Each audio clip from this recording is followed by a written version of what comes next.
Green Touch, a program for basic challenge. বিসমিল্লাহির রহমানির রহিম। Hello viewers, আপনারা কেমন আছেন?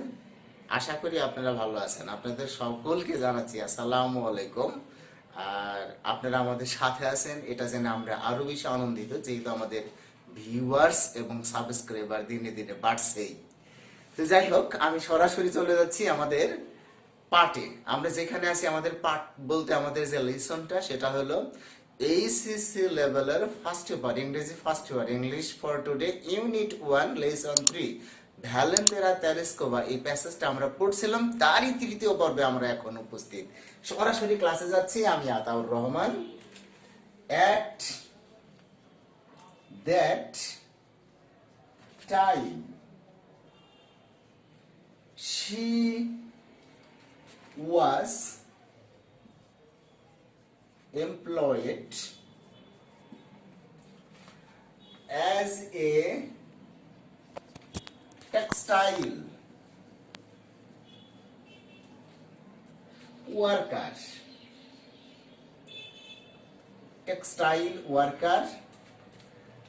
in a local factory. আমরা এই গল্পটার মধ্যেই এক সময় পেয়েছিলাম যে ভ্যালেন্তেরা তেরেস্কোভার মা, উনি কাজ করতেন in a local plant, textile plant. Plant শব্দের অর্থও কিন্তু ওই ফ্যাক্টরি। তার মানে যদি কখনো প্লান্ট শব্দটার সিনোনিম চায়, প্লান্ট, ওটাও কিন্তু কারখানা বা ফ্যাক্টরি। তো যাই হোক, আমরা সরাসরি বাক্যটার অর্থের মধ্যে চলে যাচ্ছি। এখানে দেখেন ওয়াজ, এই ভার্বটা হলো আমাদের ফাইনাইট ভার্ব। তো আমরা প্রথমে ফাইনাইট ভার্বের পূর্বের অংশটার অর্থ করব। দেখেন অনুবাদে কি আসতেছে, দ্যাট টাইম। আমি কিন্তু এইটুকুর অর্থ করব। কিভাবে এতটুকুর অর্থ করব? দ্যাট টাইম শব্দের অর্থ কি? ওই সময়। ওই সময় বলতে কোন সময়? যে সময়ে ভ্যালেন্তিনা তেরেস্কোভা কি করতেন? আপনার প্রশিক্ষণ গ্রহণ করতেন এবং খুব আগ্রহী ছিলেন, ওই সময়টার কথা বলা হইতেছে। ওই সময় এটির অর্থ তে এ অন্তস্থ, আমি এটা বসাই দিলাম। ওই সময়ে তিনি বলতে ভ্যালেন্তিনা তেরেস্কোভা, তিনি। বাস, এখন আমি ফিনাইট ভার্বের পরের অংশে শেষ প্রিপজিশনে চলে গেলাম। আমরা জানি ইনের অর্থ তে এ অন্তস্থ। আপনি সরাসরি এখানে তে এ অন্তস্থ বসাই দেন।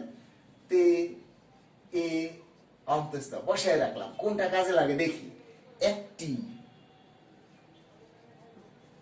লোকাল অর্থ হলো স্থানীয়। ফ্যাক্টরি শব্দের অর্থ কারখানা, কারখানা।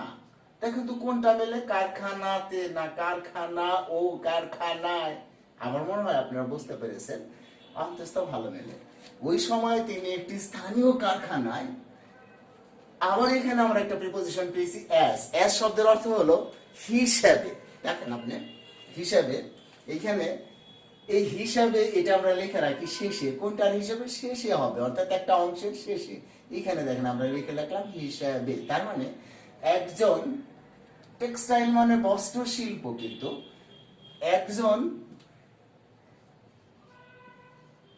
টেক্সটাইল কর্মী বা বস্ত্র শিল্পের কর্মী যেভাবে বলেন, তবে টেক্সটাইল শব্দটাই বেশি পরিচিত লাগে। টেক্সটাইল, টেক্সটাইল কর্মী, কর্মী বা শ্রমিক। টেক্সটাইল কর্মী, এই যে দেখেন শেষে এর অর্থ হিসাবে। টেক্সটাইল কর্মী হিসাবে।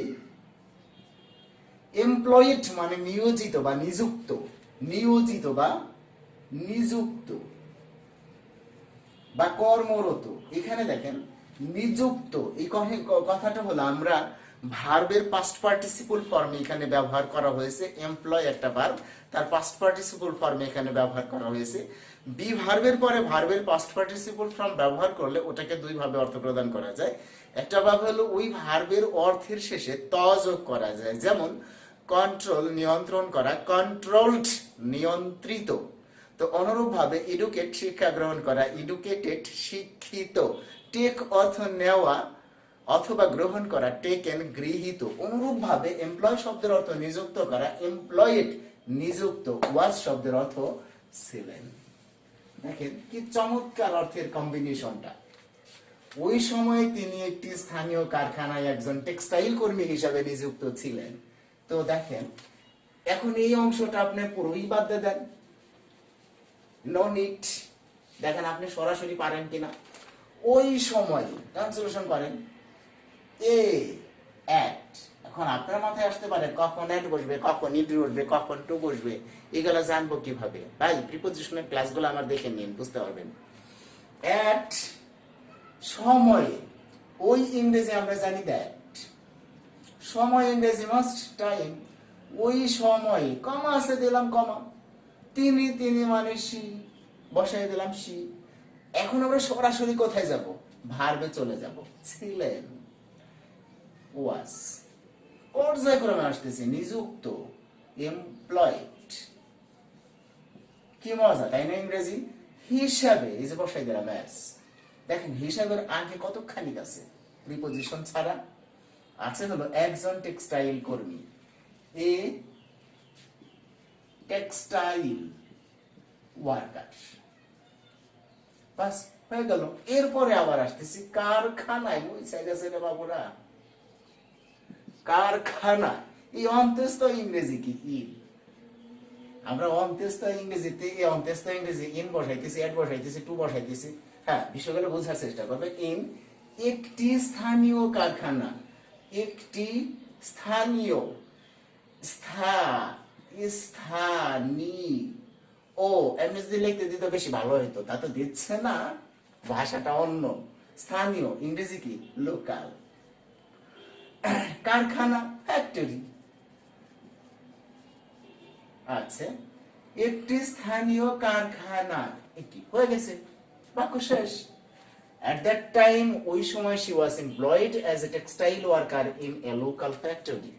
Very nice. আমার মনে হয় বাংলা থেকে ইংরেজি, ইংরেজি থেকে বাংলা আপনারা বিষয়টা পরিষ্কার বুঝতে পারতেছেন। আর এই পরিষ্কার বোঝার জন্য আমি ভাই আপনাদেরকে বারবার রিকোয়েস্ট করতেছি, মুখস্থ করেন আমার তালিকার 100 প্রিপোজিশন এবং কনজাংশন ভার্ব গুলা যত পারেন পড়েন, আপনি কিন্তু বুঝতে পারবেন। Finite verb, non finite verb কি, এগুলা জানার চেষ্টা করেন, ভালো করবেন। যাই হোক, আমি একটু পরের বাক্যে চলে আসতেছি, কারণ অতিরিক্ত কথা বলে কোনো লাভ নেই। ইট was her expertise. It was her expertise in sky driving that lead to her selection,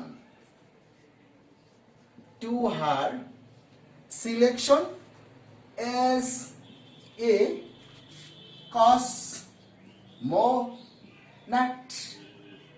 cosmonaut, বাক্যটা আমরা দেখি কি মজা। দেখেন ইট একটা সাবজেক্ট, ইম্পোরেটিভ আবার কখনো সাবজেক্ট হয় নাকি, কিন্তু মাঝে মাঝে বানান লাগে, কিছু করার থাকে না। দেখেন এইখানে যে বিষয়টা আসতেছে আমার, এইটা হলো কি আসতেছে? Finite verb. আবার এইখানে একটা দ্যাট কনজাংশন আছে, সুতরাং আমরা এই অংশটা আগে অর্থ করি ইহা। ইট শব্দের অর্থ হলো ইহা, ইহা না লিখলেও চলতো, ইহা। শেষ প্রিপোজিশনে আসি, কারণ আমার এই অংশটা কিন্তু একটা সিম্পল অংশ হয়ে গেছে। কারণ বাক্যের মধ্যে যদি কখনো কনজাংশন থাকে তাহলে আপনাকে অবশ্যই বুঝতে হবে কনজাংশনের আগে একটা সিম্পল সেন্টেন্স এবং কনজাংশনের পরে একটা সিম্পল সেন্টেন্স, এই দুইটা সিম্পল সেন্টেন্স কনজাংশন দ্বারা অ্যাক্ট করা হয়েছে। যাই হোক, এখানে দেখি প্রত্যেকটা সিম্পল সেন্টেন্স অবশ্যই ফাইনাইট ভার্ব থাকবে, তাই আমি লিখছি এখানে ইহা। দেখেন শেষ প্রিপোজিশন কি? ইন। আমি এখানে অবশ্যই ইনের অর্থতে এই অন্তস্থ লিখব। দেখেন স্কাই ড্রাইভিং, ওই আকাশে চলা আর কি, ড্রাইভিং। স্কাই ড্রাইভিং এ, এটা আমি আলাদা লিখলাম, এ অন্তস্থ। স্কাই ড্রাইভিং এ তার হার এক্সপার্টাইজ, এটুকুর অর্থ করতেছি। তার এক্সপার্টাইজ অর্থ কি? এমনি বুঝে যেতেছে, দক্ষতা বা পারদর্শিতা। ইহা স্কাই ড্রাইভিং এ তার পারদর্শিতা ছিল। ওয়াজ শব্দের অর্থ কি? ছিল। যেটা, দ্যাট, যা বা যেটা তাকে। দেখেন যেটা তাকে, শেষ প্রিপোজিশন আসতেছি হিসাবে, এটার অর্থ কিন্তু হিসাবে, একজন কসমোনাট অর্থ নভোযাত্রী, একজন কসমোনাট, একজন নভোযাত্রী, আকাশে যে যাত্রীরা চলে এবং আকাশে যারা অভিযান করে, নভোযাত্রী হিসাবে, ইজাজের অর্থ কিন্তু আমি লিখে বলে দিলাম হিসাবে, নভোযাত্রী হিসাবে, দেখেন তাকে একজন নভোযাত্রী হিসাবে সিলেকশন মানে নির্বাচন, নির্বাচন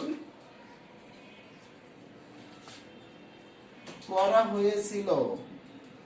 এই হয়েছিল ইংরেজি নাই, কিন্তু আমি অর্থাৎ এখানে ইহা স্কাই ড্রাইভিং এ তার পারদর্শিতা ছিল, যেটা তাকে একজন নভোযাত্রী হিসাবে নির্বাচন, যেটা তাকে একজন নভোযাত্রী হিসাবে নির্বাচন করেছিল বা নভোযাত্রী হিসাবে পরিচিতি দিয়েছিল, নভোযাত্রী হিসাবে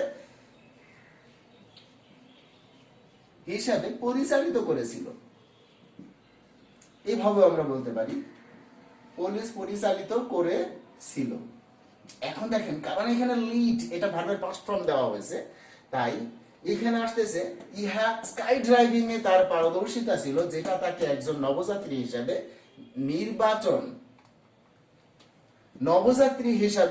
নির্বাচন করে পরিচালিত করেছিল। বা আর একটু পরিষ্কার করে আমরা লেখার চেষ্টা করি, যে আমরা বোঝার চেষ্টা করি, যেটা তাকে একজন নভোযাত্রী হিসাবে পরিচয় করিয়ে দিয়েছিল, পরিচয় করিয়ে দিয়েছিল। মানে তিনি যে একজন নভোযাত্রী হয়েছিল এই কারণটার কারণে, it was her expertise in sky driving that lead her to selection, যেটা তাকে নির্বাচনে নিয়ে গেছিল, নির্বাচন পর্যন্ত, নির্বাচন বলতে তাকে বাছাই করা হয়েছিল, তাকে বাছাই করা হয়েছিল কি হিসাবে, একজন নভোযাত্রী হিসাবে, তাকে বাছাই করা হয়েছিল একজন নভোযাত্রী হিসাবে। দেখেন আমরা যদি কি করলাম, মুছে ফেললাম, যাই হোক আমরা পুরাটাই মুছে ফেললাম। আমার মনে হয় আপনারা বাক্যটা বুঝতে পেরেছেন। আমি আর এটা বাংলা থেকে ইংরেজি করলাম না, ইংরেজি থেকে বাংলা করলাম। আমার মনে হয় বাক্যটা আপনারা বুঝতে পেরেছেন।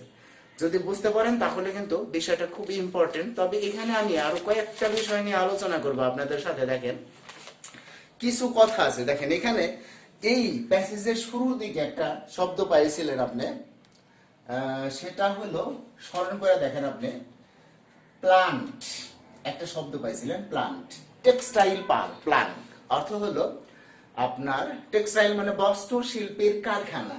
এই প্লান্ট শব্দের অর্থ কারখানা, তার মানে এটা সমান সমান আমরা লিখতে পারি কি ফ্যাক্টরি। আচ্ছা যদি কখনো এটার থেকে এটা সিনোনিম আসে তো আপনার পারার কথা, বুঝে গেছে? মানে প্লান্ট ফ্যাক্টরি। আচ্ছা এরপরে দেখেন কিছু জিনিস এখানে আমাদের আছে, যেমন একটা শব্দ আছে এক্সপার্টাইজ। এক্সপার্টাইজ শব্দের অর্থ কি? দক্ষতা, মানে তার দক্ষতা, মানে এখানে আমরা বলতে পারি স্কিলনেস, তার দক্ষতা, অথবা আমরা বলতে পারি তার এক্সপেরিয়েন্স। এগুলো কিন্তু সিনোনিম, এক্সপেরিয়েন্স তার দক্ষতা, অথবা আমরা বলতে পারি এটা যে তার নলেজ, এটা তার জ্ঞান, নলেজ। কিন্তু এই জিনিসগুলো দেখলে কিন্তু এক্সপার্টাইজ থেকে এই শব্দগুলো বুঝতে পারবেন। কিন্তু একটা শব্দ আছে স্যাগাসিটি, এই শব্দটা কিন্তু আপনি বুঝতে পারবেন না। সিটি শব্দের অর্থ শহর, আর স্যাগা শব্দের অর্থ যেখানে ভালো কিছু উৎপন্ন হয়। একসাথে স্যাগাসিটি শব্দের অর্থ দক্ষতা। স্যাগাসিটি ভেরি ইম্পর্টেন্ট একটা শব্দ, কিন্তু এটার যদি আমরা বিপরীত শব্দ লিখি, অর্থাৎ অ্যান্টোনিমস লিখি, বিপরীত শব্দ, তাহলে কি আসবে? এটা আসবে, ভালো কিছু আসবে না কিন্তু, ডার্কনেস, অন্ধকার, অথবা ইগনোরেন্স। ইগনোরেন্স, ডার্কনেস শব্দের অর্থ অন্ধকার, মানে এখানে ভালো কিছু বোঝাতেছে না। ইগনোরেন্স শব্দের অর্থ অজ্ঞতা। দেখেন এইখানে যে জিনিসটা আসলো আমাদের, ইগনোরেন্স শব্দের অর্থ আসতেছে হলো অজ্ঞতা। তার মানে এক্সপার্টাইজ এই শব্দটার যদি আমাদের সিনোনিম চাওয়া হয়, স্কিলনেস, এক্সপেরিয়েন্স, নলেজ, স্যাগাসিটি, এর যে কোনোটা আসতে পারে। যদি অ্যান্টোনিম চাওয়া হয়, ডার্কনেস এবং ইগনোরেন্স, এর যে কোনোটা কিন্তু আমরা ব্যবহার করতে পারি। আরেকটা বিষয় লক্ষ্য করেন, এখানে আমাদের যে কিছু শব্দ আছে, যে শব্দগুলো খুবই ইম্পর্টেন্ট, এখানে আরেকটা শব্দ আমরা ব্যবহার করছি, সেটা হলো কসমোনাট। কসমোনাট এটা শব্দের অর্থ নভোযাত্রী। এটার কিন্তু আরেকটা ইংরেজি আছে, অ্যাস্ট্রোনাট। অ্যাস্ট্রোনাট,